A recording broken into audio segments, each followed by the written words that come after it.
സാറിന്റെ അവിടെ AC കയറിക്കോന്നു. എന്നിട്ട് AC കണ്ണോട്ടൊക്കെ നോക്കിയപ്പോ ടീച്ചർ ടിക്കറ്റ് എടുത്ത് കൊണ്ടുപോയി. ടിക്കറ്റ് മേടിച്ച് കൊണ്ടുപോയി. പിന്നെ ചോദിക്കാൻ പോയി നമ്മള് അടിക്കാൻ വരാം മൈനറാന്ന് പറഞ്ഞു. അത് മൈനറാന്ന് പറഞ്ഞു. എന്നിട്ട് ആദ്യം അടിക്കാൻ നോക്കി.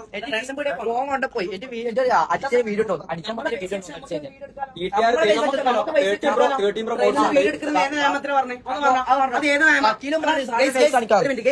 അത് ഏത് നിയമത്തിൽ പറഞ്ഞ് ട്രെയിനിന്ന് വീഡിയോ എടുക്കുന്നത്? അത്രയാള് വ്ളോഗ് എടുക്കുന്നുണ്ട്. എന്താ ഇത് ഗൈസ്? ഒന്നും പറയാൻ പറ്റില്ല. ഇത് മൊത്തം റെക്കോർഡ് ചെയ്ത് വെച്ചോ. റെക്കോർഡ് ചെയ്ത് വെച്ച കാരണം വെച്ചാൽ പറയാൻ പറ്റില്ല എന്താ സംഭവം എന്നുള്ളത്. കാരണം ഇനിയിപ്പോ ഷൊർണൂർ സ്റ്റേഷനിൽ ഇറങ്ങിയിട്ട് എന്തോ ചെയ്യുന്ന അവിടെ മെമ്മോ എടുത്ത് എന്തോ സ്റ്റേഷൻ അയാൾക്കെന്തോ മേമോ എന്താ സത്യം പറയാണ്. അയാൾ പോയല്ലോ, അയാൾ പേടിച്ചു പോയല്ല.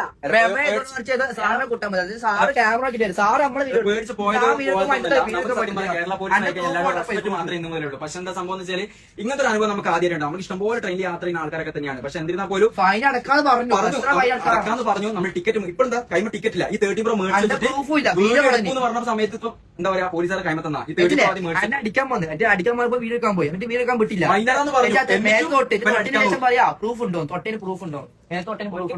എനിക്ക് പ്രൂഫ് കിട്ടിയാ? എനിക്ക് നീ കാണിച്ചിട്ട് സാധനം കിട്ടിയാ?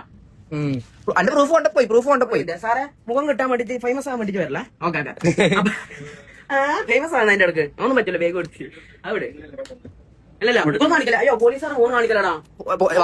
വക്കീലാണ് മുഖം കാണിച്ചോ? മുഖം കാണിച്ചോ? ഒന്നും കുഴപ്പമില്ല സാറേ. വേണേ പൈസ വരെ വേണമെങ്കിൽ വന്നു. നമ്മൾ എവിടെ ആധാർ കാർഡിന്റെ ഇത് കിട്ടിയ ആധാർ കാർഡ് ഇല്ല.